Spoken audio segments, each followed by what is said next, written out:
Okay, so you want to buy a planet. Not a house, not an island, not a country. An entire world, spinning in the dark, untouched, unowned, with your name on the deed. And here's the strange part. You can do it. Right now, tonight. There's a website that will sell you an acre of Mars for about $25, and the entire dwarf planet Pluto, all of it, for $250,000. Here's the other strange part. It will be the single worst purchase you ever make. Not because it's expensive, but because what you're buying is, by international law, scientifically and economically, nothing. A beautiful, gold-embossed, completely worthless nothing. And yet one unemployed used car salesman sold that nothing to over 6 million people, including 3 American presidents and half of Hollywood, and built a personal fortune doing it. While the actual billionaires who tried to do it for real, Larry Page, Eric Schmidt, James Cameron, raised $50 million, launched real spacecraft, and ended up handing the wreckage to a blockchain company. So buckle up, because the economics of owning a planet are the strangest we have ever looked at. A business where the product legally cannot exist, where the most valuable object ever measured is worth exactly 0, and where the only person who got rich was the one selling the empty box. By the end of this video, you'll know what it actually costs to own a world, why not a single government on Earth will ever agree that you do, how one metal asteroid floating between Mars and Jupiter could be worth 10,000 quadrillion dollars, enough to make every human alive a billionaire 90 times over, and why that very same asteroid would become almost worthless the instant you touched it. And, as always, why the only sane way to make money here is to never buy the thing at all. Let's start, like we always do, with the price list. There are 3 tiers to buying the cosmos, and they run from cheap and meaningless all the way to incomprehensible and still meaningless. Tier 1, the novelty. $20 to $40 buys you a named star, or a single acre of the moon. You get a certificate, a little map with your plot circled, and a warm feeling. You do not get anything any government will recognize. We'll come back to why. Tier 2, the Empire. The same outfit that sells you a lunar acre will sell you Mercury, Venus, the moons of Jupiter, or the whole of Pluto, mineral rights included, for $250,000. Genuinely, it's on the website right now. Tier 3, the real number. This is where we stop printing certificates and ask what a planet is physically worth. The iron, the nickel, the platinum, the gold locked inside it. And the figures here don't just have commas, they have new words. We're heading for an object valued at 10,000 quadrillion dollars, a 1 followed by 19 zeros. Hold that number. It's the heart of this whole story. But before any of that, there are 2 problems nobody selling you a planet ever mentions. The first is a treaty. The second is physics. Let's take the treaty first. In 1967, at the peak of the space race, the world's governments got nervous. America and the Soviet Union were racing for the moon, and everyone quietly realized the same terrifying possibility. Whoever lands first might simply claim it, plant a flag, draw a border, own the sky. So they signed the Outer Space Treaty. And Article 2 of that treaty is the brick wall every space ownership dream slams into. In plain terms, outer space, the moon, the planets, all of it, cannot be claimed by any nation. Not by flag, not by landing, not by use, not by any means at all. More than 115 countries have ratified it, including every nation that can actually reach space. No country owns a single inch of the cosmos. No country is even permitted to try. Which sounds like the end of the business. No owners, no sales, no deal. Except in 1980, one broke, recently divorced used car salesman read that treaty very carefully and found a single word he decided was worth millions. His name was Dennis Hope.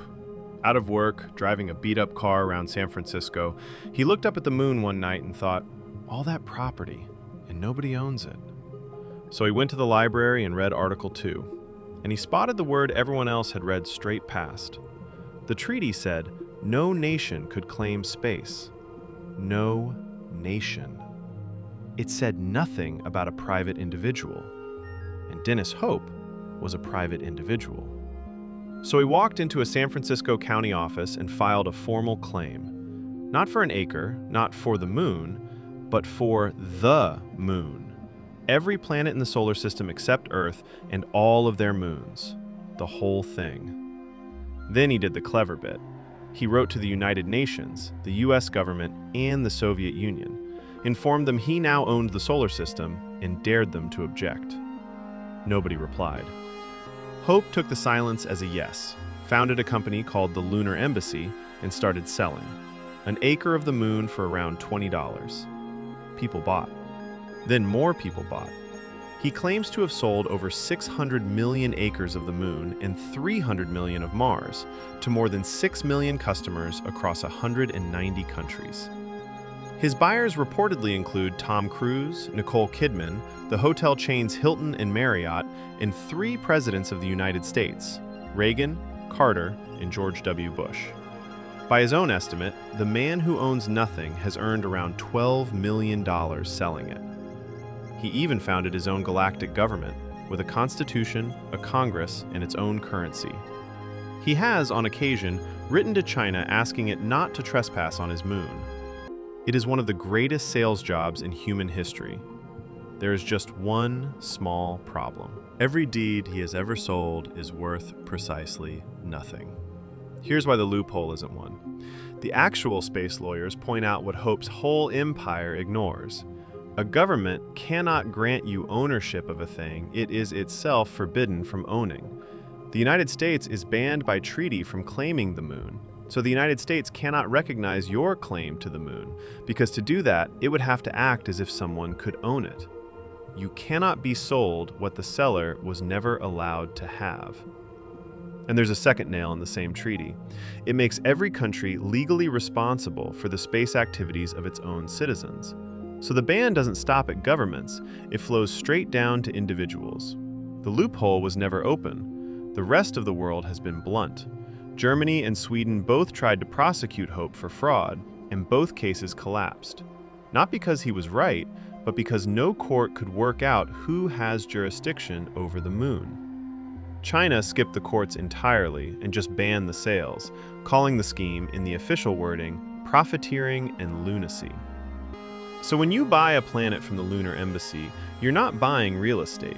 You're buying a very nice certificate and a story, which, to be fair, 6 million people decided was worth $20. Quick crash course so you can lose a space law argument with total confidence. National appropriation.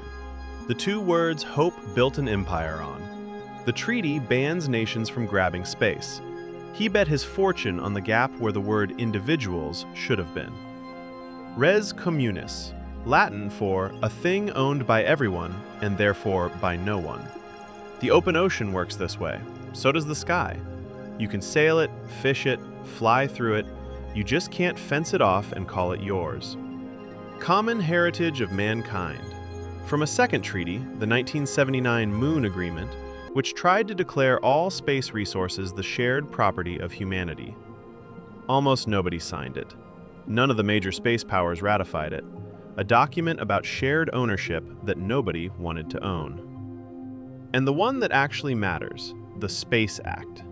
In 2015, the United States threaded the needle with a law that says, you still can't own a planet, but if an American company mines material out of one, it can own and sell what it digs up. Luxembourg passed its own version in 2017, which quietly tells you exactly where the money is. Not in owning the rock, in owning what comes out of it. So let's finally talk about that rock. Forget the certificates, forget Dennis Hope. Let's ask it seriously. If you could really own a world, what is it worth? The answer is hiding in the asteroid belt between Mars and Jupiter. Its name is 16 Psyche. It's about 140 miles across, and unlike most asteroids, which are rock and ice, Psyche appears to be metal. Scientists think it might be the exposed iron core of a dead protoplanet, a giant ball of iron, nickel, and precious metals just sitting there. In 2017, the lead scientist on NASA's mission to Psyche put a number on the metal inside it. That number was 10,000 quadrillion dollars. Other estimates of its gold alone reach 700 quintillion, which, split evenly between every human alive, comes to roughly $93 billion each. Every person on Earth. A billionaire 90 times over. From one rock. NASA was intrigued enough that in October 2023, it launched an actual spacecraft to go and study it. So there it is, the dream. Own that and you don't just buy a planet, you become wealthier than the rest of the species combined. Except the number is a lie. Not a dishonest one, a mathematical one. Here's the part that breaks people's brains. That 10,000 quadrillion dollar figure is just all the metal in Psyche multiplied by today's price of metal. And today's price of metal exists for exactly one reason. There isn't very much of it. Value, in the end, is just scarcity. Gold is precious because gold is rare. The moment you tow an asteroid of solid metal back to Earth and start unloading it, gold stops being rare. And the instant gold stops being rare, it stops being precious. The price doesn't dip, it collapses. You wouldn't become unimaginably rich. You would personally destroy the value of the very thing you crossed the solar system to fetch. There's a perfect rehearsal for this in history. In the 1800s, aluminium was harder to refine than gold, so it was worth more. Emperor Napoleon III served his most honored guests with aluminium cutlery, while everyone else made do with mere gold. Then someone invented a cheap way to extract it. Today we wrap our sandwiches in it. Same metal. The only thing that changed was how much of it there was. That is exactly what an asteroid made of gold does to gold. And the scientist who calculated that 10,000 quadrillion dollar value? She has said, plainly, that the figure is essentially meaningless, because no technology on Earth can actually mine it and bring it home. So here's the whole business in one brutal sentence. The value of a planet is scarcity multiplied by distance. The distance makes it impossible to reach, and reaching it destroys the scarcity. Kill either number, and the most valuable object in the universe is worth nothing at all. Now, you might think all this is theoretical. It is not. Serious people with serious money have already driven straight into this wall. In 2012, a company called Planetary Resources launched with the most star-studded backer list in the history of space. Google's Larry Page and Eric Schmidt, filmmaker James Cameron, Virgin's Richard Branson, a former Microsoft billionaire. Their pitch, in the words of the founder, was the biggest business opportunity in history. They were going to mine the asteroids. And they were not clowns. They raised over $50 million. The tiny nation of Luxembourg, desperate to become the capital of space mining, put in $28 million for a stake. They built real hardware. They launched real satellites to learn how to find water on asteroids. Then reality started collecting. Their first test spacecraft was destroyed when its rocket exploded seconds after launch in 2014. The big mining payday kept sliding years into the future, and in 2018, the funding finally dried up. A mining industry investor that was supposed to save them backed out for budget reasons. So how did the company that set out to own quintillions in gold actually end? It was bought by a blockchain startup. A cryptocurrency company acquired the asteroid mining giant, mainly for its engineers and its gear. Luxembourg wrote off its $28 million as a loss. By 2020, the remaining hardware was sold off at auction, and the patents were dumped into the public domain. Its rival, Deep Space Industries, met the same fate, swallowed by an aerospace firm that only wanted its water-powered thrusters, not its asteroid dreams. And here is the line that should sit with you. To this day, after all the billionaires, all the satellites, all the headlines, humanity has not commercially mined a single asteroid. Not one. That's the two repeating mistakes of this business, side by side. Mistake 1, you buy the paper and discover no government will enforce a deed to a thing nobody is allowed to own. Mistake 2, You skip the paper and go for the real metal, and the cost of getting there and back vastly outruns the value of anything you could ever carry home. One way, your fortune was never real. The other way, it's worthless the instant it becomes real. So who actually makes money out here? Because in every gold rush, somebody does. Not the miners, the people selling picks and shovels. And the funniest part is that the asteroid miners knew it themselves. Privately, they joke that they weren't really miners at all. They were selling the picks, the shovels, and the blue jeans of space. Dennis Hope understood this in his bones. He never owned the moon. He just sold the paper. $12 million for printing certificates of nothing. And the serious version is forming exactly the same way. A new generation, companies like Astroforge, founded by ex-SpaceX and Virgin Galactic engineers, is trying again, but smarter. Instead of building billion-dollar mining ships, they bolt small payloads onto cheap, off-the-shelf satellites and hitch a ride on someone else's rocket. Luxembourg gave up owning asteroids and now sells itself as the legal home base for everyone else who wants to. Morgan Stanley already values the space economy in the hundreds of billions and projects trillions by 2040. Notice the pattern. Nobody who's winning is trying to own a planet. They're selling the permits, the rides, the refining, the dream. The smart money never buys the world. It sells the equipment to the people who want to. So step back and look at the whole strange machine. It was never real estate. A planet isn't an asset, it's the absence of one. You can't own it because we wrote a law against owning it. And even if you could, its value would evaporate the second you tried to spend it. The most expensive thing in the universe and the cheapest thing in the universe turn out to be the same object, seen from two angles. What was actually being sold here was never a planet at all. It was a feeling. The oldest, most reliable product in human history. The feeling of owning something no one else has. Dennis Hope didn't sell the moon. He sold the romance of the moon. $20 an acre, 6 million times over. And on that, and only that, the numbers work beautifully. So let's run the numbers, like we always do. 2 scenarios. Scenario 1, the dream. You don't buy a planet, you sell them. You print the certificates and become the Dennis Hope of your generation, moving beautiful, worthless deeds to everyone who's ever looked up and wished. Your costs are paper and ink. Your market is the entire human race. It is, against every law of logic, a genuinely profitable business, built entirely on selling nothing. Scenario 2, the nightmare. You believe the $10,000 quadrillion headline. You become planetary resources.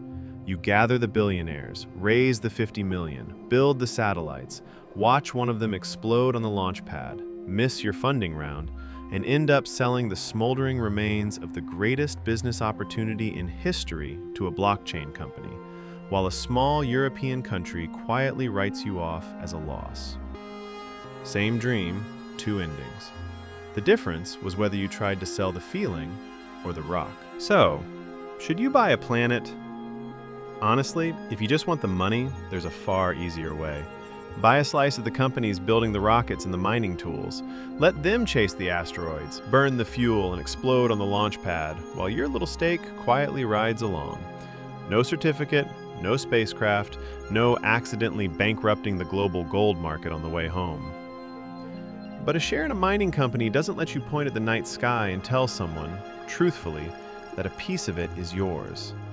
And for the kind of person who'd buy a planet, that feeling might just be worth more than all the money in the universe. Which is convenient, because the feeling is the only part that was ever really for sale. So remember the one rule that separates the people who get rich up here from the people who get ruined. Nobody has ever made a fortune owning a world. They made it selling the dream of one. If you got something out of this one, hit subscribe, because next week we're breaking down the economics of owning something even more ridiculous. And tell me in the comments, if I handed you $1 billion tomorrow, would you buy your own planet just to say you owned one?